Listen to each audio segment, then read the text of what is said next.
Mudah-mudahan diberikan Allah rezeki. Ini menambah beban lagi Bang Alvin. Jadi kita tidak hanya sekedar ngaji.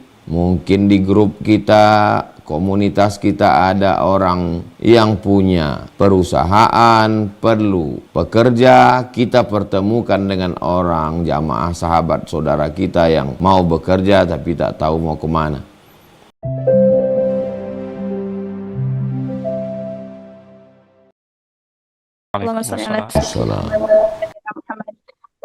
Izin bertanya Ustadz, di tahun 2019 qadarullah saya ini ditinggal wafat oleh suami saya dan diamanahkan dua orang anak, laki-laki dan perempuan.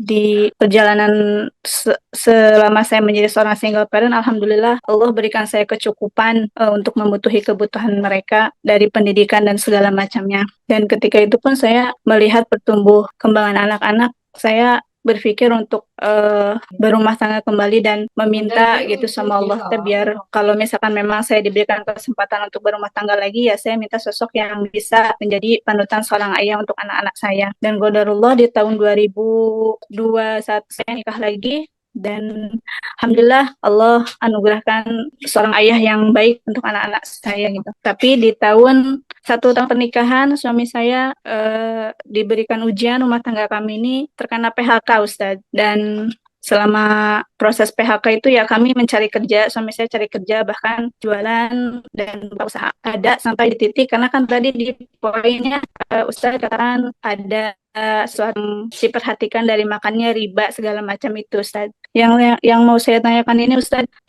suami saya ini kan udah berusaha untuk cari kerja dan qadarullah sampai sekarang belum dapat. Dan selama di proses itu suami saya ini sharing ke saya, cerita ke saya mau meminjam uang ke salah satu bank konvensional. Tentu saya sangat-sangat menentang dan saya peringatkan itu nggak boleh. Saya nggak mau anak-anak saya diberi makan dengan hasil uang riba meskipun itu uangnya mau dipakai untuk usaha gitu Ustadz. Menurut Ustadz, nah sekarang ini sekarang ini saya nih membiayai anak-anak saya, bahkan saya sendiri pun mungkin makan, minum, membiayai anak-anak saya tuh dari hasil modal usaha yang tadinya dari bank konvensional yang ada ribanya itu Ustadz. Dan memang yang saya rasakan ini anak-anak saya sekarang rada-rada susah untuk dinasehati, apakah mungkin itu ada dampak dari riba itu untuk anak-anak saya ini Ustadz. Lalu bagaimana solusinya untuk saya bisa keluar dari zona ini, karena memang mata pencaharian kami itu cuman itu untuk saat ini gitu Ustadz. Saya mohon pencerahannya Ustadz. Terima kasih. Assalamualaikum warahmatullahi wabarakatuh. Waalaikumsalam. Tidak ada alasan sekarang untuk terjebak riba karena banyaknya bank syariah. Ada akadnya murabahah permodalan, ada mudharabah bagi hasil. Saya baru pulang dari kecamatan, bukan kabupaten, kecamatan Seberida, Kabupaten Indragiri Hulu, yang sudah 10 tahun mengelola Baitul Mal wat Tamwil. Punya gedung, punya aset miliaran yang awalnya 27 juta. Kenapa bapak-bapak Baitul Mal wat Tamwil amanah ini bisa? Kami punya siasat Ustadz, kami tidak minjamkan uang, tapi kami meminjamkan barang sehingga orang menjual barang nanti dia cicil ke kami. Nah, jadi kalau sudah terjerumus maka tidak ada jalan lain kecuali untuk dicicil, dibayar, karena tidak bisa kita mengelak. Kita tinggal di negara hukum, kalau tidak bayar kita di penjara.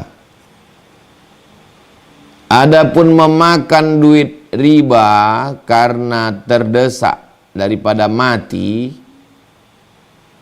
boleh makan babi daripada mati.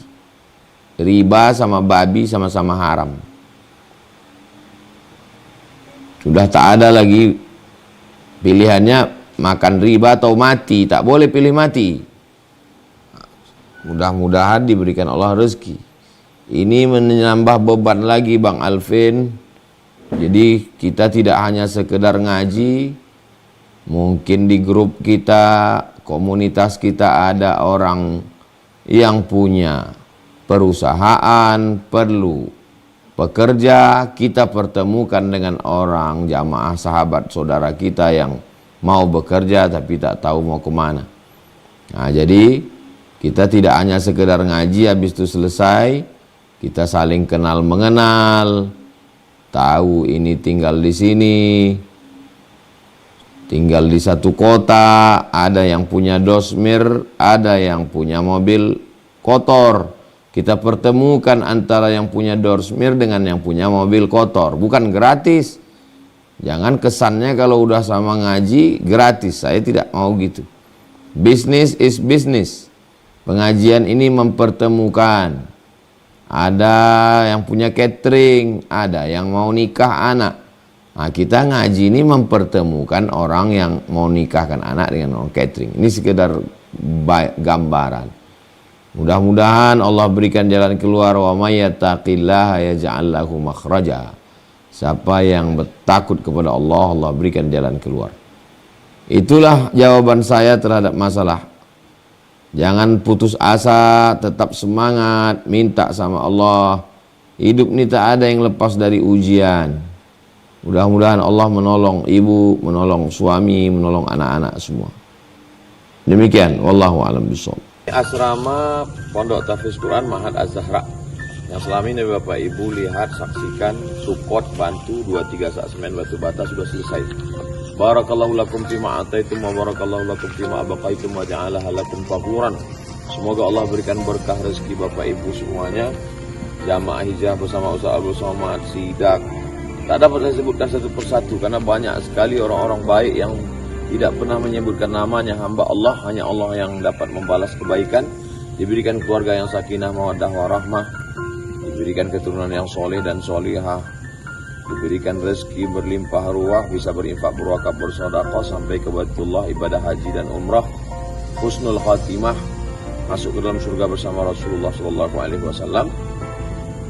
Ini asrama. Kelasnya kita baru tadi peletakan batu pertama di depan rumah kayu.